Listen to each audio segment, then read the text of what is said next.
Bago ako mamatay, sinabi ko kay Jiang Mosi, na itapon ako sa ilog pagkamatay ko. Tandaan, huwag na huwag akong susuotan ng kahit anong damit.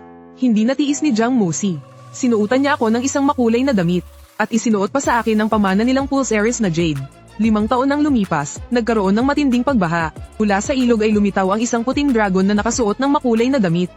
Iniligtas nito ang buong nayon. Si Jiang Mosi, na nakasuot ng damit opisyal, ay nangingitim ang mukha. Namatay ako noong huling buwan ng ika-4 na taon ng Jingan. Sa totoo lang, 3 buwan bago pa man iyon. Sinimulan ko ng planuhin ang sarili kong kamatayan. Noong una, balak kong magpanggap na nabulunan hanggang mamatay. Kaya pinabili ko si Jiang Mosi ng minatamis na prutas. Pagkakain ko ng 18 pakete, namyo lang namula ang mukha ko. Para akong hindi makahinga, pero hindi ko inasahan na mahigpit akong yayakapin ni Jiang Mosi mula sa likod. Ikinuyom niya ang kanyang kamao at idiniin sa aking sikmura. Sunod-sunod niya itong idiniin, at ang buto ng prutas ay bigla na lang lumabas mula sa bibig ko. Hindi ako natuluyan. Sa halip, nazakal pa ako ng matagal ni Jiang Mosi nang walang dahilan. Sobrang higpit ng yakap niya. Napaikot na lang ang mga mata ko. Inisip ko, kung hindi man ako mamatay dahil sa nabilaukan sa prutas, tiyak na mamamatay ako sa higpit ng yakap niya. Pero nang mailuwa ko na iyon, hindi pa man ako nakakapagsalita. Tila nataranta sa takot si Jiang Mosi. Namula ang gilid ng mga mata niya. Walang tigil siyang humingi ng tawad. Hindi na raw sana siya bumili ng minatamis na prutas. Ibinigay pa niya sa akin ang kanilang pamanang Pulse Ares na jade. Ayon sa mga taga-nayon, mayaman daw noon ang mga ninuno ni Jiang Mosi. Kaya napakahalaga ng Pulse Ares na ito. Sang-ayon ako roon, maningning at malinaw kasi ang jade. Sa tingin ko, maibebenta ito sa mataas na halaga sa ilalim ng dagat. Medyo nahiya naman ako, kaya sa isip ko na lang, kinansela ko na ang plano kong mamatay sa pagkakabulunan. Total, marunong naman pala mag-first aid si Jiang Mosi. Kaya pinili kong mamatay dahil sa sakit. Nagsimula ang lahat isang araw. Nagsimula akong umubo, may mantsa sa panyo. Pero ang totoo, ang dugo na yun ay pulbos lang mula sa dinurog na buhok ng diwata ng Corelay. Gusto ko sanang ikaw na ang magdesisyon para sa akin. Pero wala akong magawa. Malinaw naman na yung tatay ko ang nag-uutos sa akin na magmadaling bumalik sa ilalim ng dagat. Itinago ko ang panyong may dugo sa ilalim ng unan. Isang araw, nadiskubre ito ni Jiang Mosi. Chu-chu, anong ibig sabihin nito? Hindi ako umimik dahil kinakabahan ako. Niyakap niya ako ng mahigpit dahil sa pag-aalala. Kasalanan ko to, masyado kasi akong nakatutok sa pagsusulit nitong mga nakaraang araw. Kaya napabayan ko tuloy ang kalusugan mo. Simula sa araw na ito, ako na ang gagawa ng lahat. Kaya kinabukasan, kahit magluto ay hindi ko na kailangang gawin. Pero ang totoo, hindi naman talaga ako nagluluto. Araw-araw, pumupunta ako sa dalampasigan para tawagin ang mga pangalan ng diwata ng mga suso. Tapos aahon sila at mag-aanyong mga lalaking malananay. Uuwi sila para linisin ang bahay ko. At maghanda ng maraming masasarap na pagkain. Walang kaalam-alam si Jiang Mosi. Akala niya palagi, ako ang nagpapanatiling maayos at malinis ng bahay. Ngayon, hindi ko na kahit kailangang maglakad papunta sa dalampasigan. Habang hinihimas ang palaki kong tiyan, nawalan na ako ng huling ganang mag-ehersisyo. Samantala, si Jiang Mosi naman ay todo kayod sa kusina.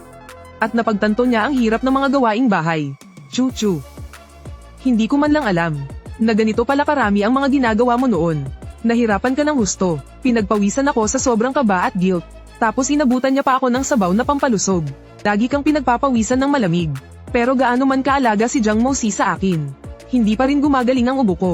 Lalo pa itong lumalala, nagpatawag siya ng maraming manggagamot.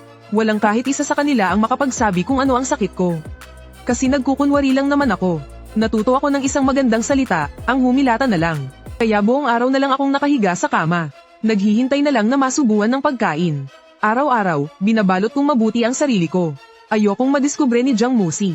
Nasa ilalim ng kumot, palihim pala akong tumataba. Araw-araw, nakikita ni Jiang Mosi na nakabaluktot ako sa kama na parang pugo. At lalo siyang nasasaktan sa bawat araw na lumilipas. Maghapon akong natutulog, pero hindi ko naman ito sinasadya. Kasi sa gabi, kailangan kong pumunta sa ilalim ng dagat para hanapin si Lao Duo. Kung hindi ka pa babalik, sinasabi ko sa iyo, ipamimigay ko lahat ng perlas sa kwarto mo sa ibang maliliit na dragon. Gabi-gabi, kinukumbinsi ko si Lao Duo. Babalik na ako kagad. Pangako, totoo, kapag naasikaso ko na siya ng mabuti. Saka ako pupuslit pa uwi, kaya sa umaga, kailangan kong bumawi ng tulog.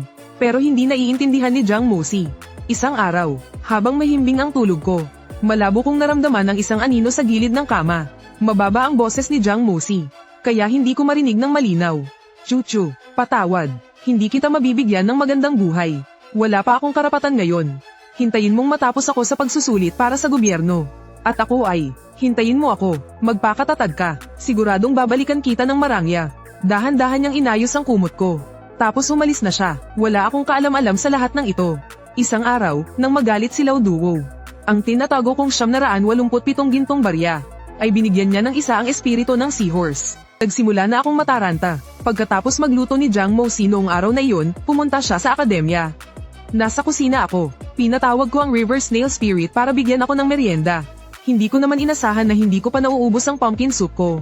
Nang bumalik si Jiang Moxi, gusto ko sanang tumakbo pabalik sa kama. Pero napatid ako sa damit ko at bumagsak sa sahig. Pero himala, hindi man lang natapon ang pumpkin soup na hawak ko. Nanginginig ang boses ko dahil sa kaba. Pumpkin soup, matamis. Sa paningin ni Jiang Moxi, bawat hakbang ko'y 3 beses akong natutamba. Noong umalis siya ng bahay, buong puso ko pa ring ginapang ang may sakit kong katawan para aigo siya ng pumpkin soup. Chuchu, bakit ka ba napakatanga? May sakit ka pa. Sa tamang pagkakataon, nagbuga ako ng dugo mula sa gilid ng aking bibig. Alam kong mamamatay na ako. Hindi mo na kailangang masaktan para sa akin. Sinasabi ko ang script ko habang may mga luha sa aking mata. Kapag wala na ako, itapon mo ang katawan ko sa ilog Anjiang.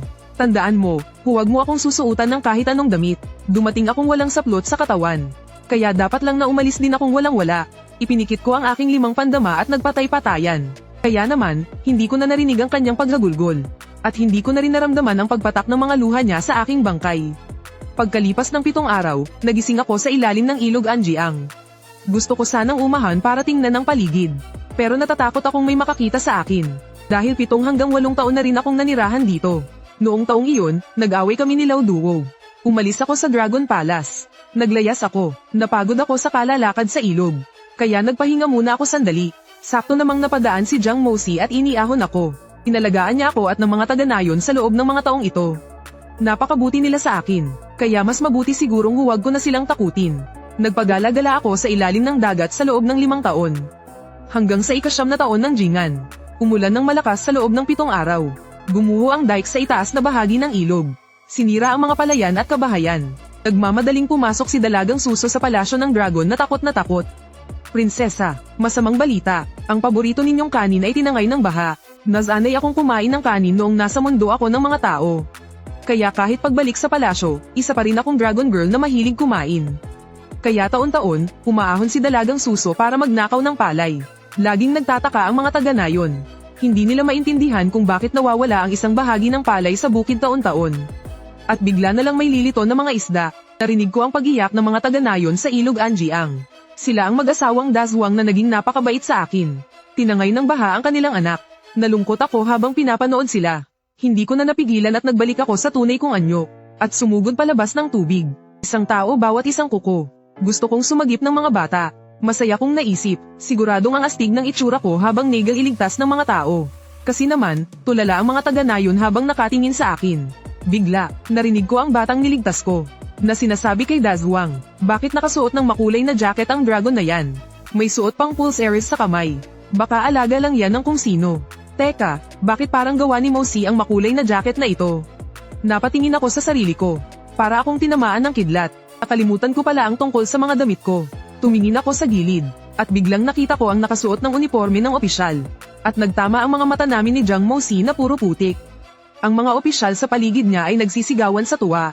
Gobernador Chen, isang himala, maliligtas na sa baha ang Anjiang. Tama, walang sino mang nawala. Nang dumating ka, naligtas ang Anjiang sa baha. Talagang karapat-dapat sa pinili ng prinsesa.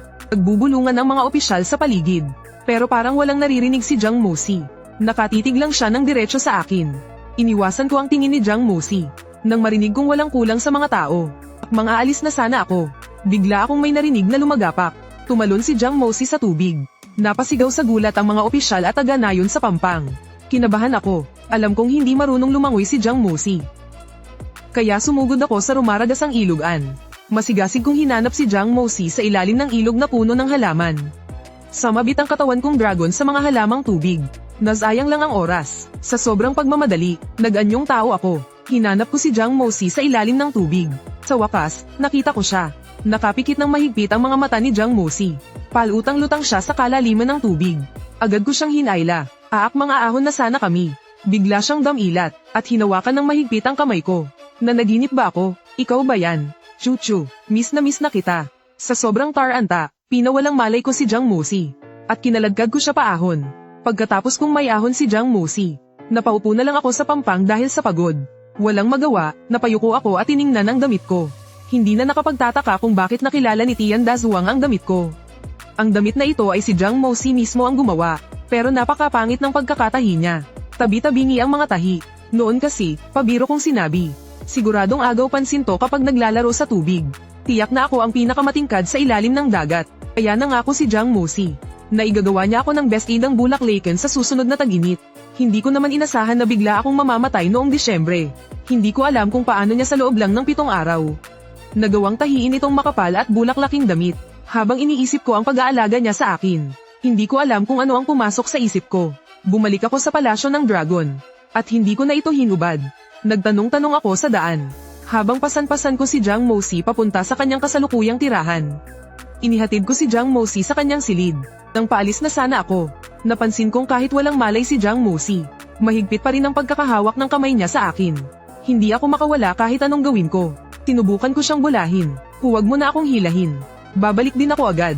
Lalabas lang ako saglit. Mukhang umepekto ang pambubble ko. Talagang lumuwag ang pagkakahawak ni Jiang Mosi. Masaya akong tumalikod para umalis. Ngunit ilang hakbang pa lang ang nagagawa ko. Isang magandang babae ang nagmamadaling pumasok sa pinto. Mosi, prinsesa, dahan-dahan. Dama pa si Li Mingyuan sa tabi ng kama ni Jiang Mosi. Habang tumutulo ang kanyang mga luha, may nagsabi sa akin na may nagligtas daw kay Mosi at dinala siya pabalik. Kaya nagmadali akong pumunta rito. Ikaw ba ang nagligtas kay Mosi? Ako si Prinsesa Mingdo. Malaki ang iyong nagawa. Tinitiyak kong hindi ka mawawalan ng pabuya. Nang marinig ko ang salitang pabuya, agad na nanayo ang mga tainga kong dragon. Mahilig ang mga dragon sa ginto, pilak, at mga alahas. Napahinto ako sa kinatatayuan ko. Ngumiti ako ng malambing at sinabing, "Salamat, Prinsesa Mingyuan." "Salamat, Prinsesa Mingdo. Saan ko po kaya makukuha ang pabuya ko?" Saglit na naasiwa ang mukha ni Li Mingyuan. Paparating pa lang ang pabuya ng prinsesa. Baka abutin pa ng mga 3 araw. Kasama sa mga regalo ng prinsesa, ay mayroong isang glazed hairpin.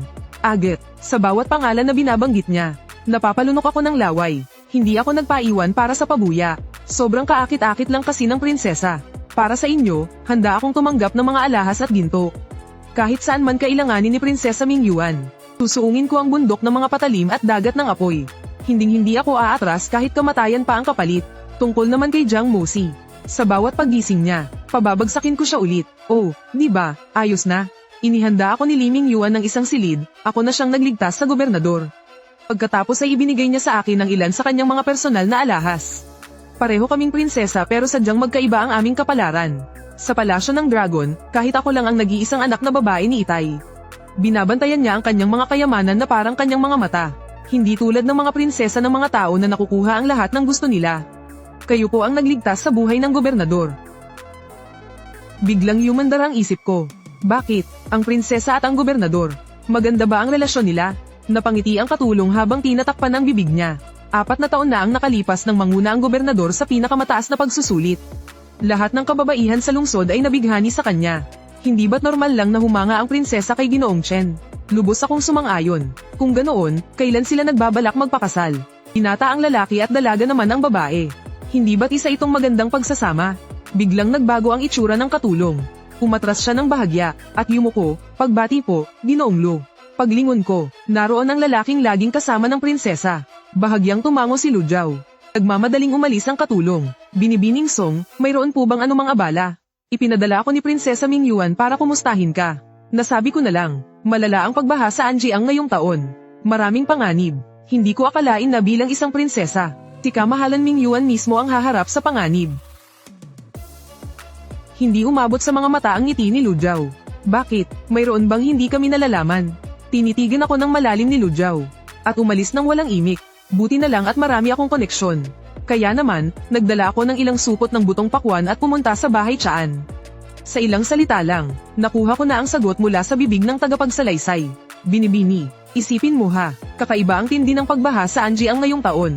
Para kahit kanino, isa itong paakit sa ulo. Si Gobernador General Chen, inilipat siya mula sa kabisera papunta rito sa Anjiang na matindi ang pagbaha. Kung magtagumpay siya sa pamamahala, mabuti. Pero kung hindi siya magtagumpay, tiyak na hindi niya matatakasan ang pananagutan. Kung ganun, sino ba talaga ang nagpadala sa kanya rito? Ang gobernador general. Siyempre, ginalit niya ang prinsesa. 3 buwan na ang nakalipas, sinuwi niya ang utos at tinanggihan ang kasal. Nang malungkot ang prinsesa, hindi natuwa ang kanyang kamahalan. Sa isang utos lang, natural lang na walang magandang kahihinatnan ang gobernador general. Sumulyap ang tagapagsalaysay sa labas ng bintana. Lalakas na naman ang ulan ngayong gabi. Binasbasan ng mga Diyos ang gobernador general ngayong araw. Hindi natin alam kung suswertehin pa ba siya ulit. Magandang balita, gising na ang gobernador general. Dahan-dahan akong pumasok sa silid ni Jiang Musi. Walang katao-tao. Nakahinga ako ng maluwag. Siguro dahil mataas ang kanyang posisyon. Marami siyang gagawin kaya ipinatawag na siya. Bumalik ako sa sarili kong silid. Napakadilim sa loob ng kwarto. Kasasara ko pa lang ng pinto. Akmang sisindihan ko na sana ang ilawan. Nang biglang may malamig na boses na nanggaling sa likuran ko. Hindi ba't sinabi mong sandali ka lang, model?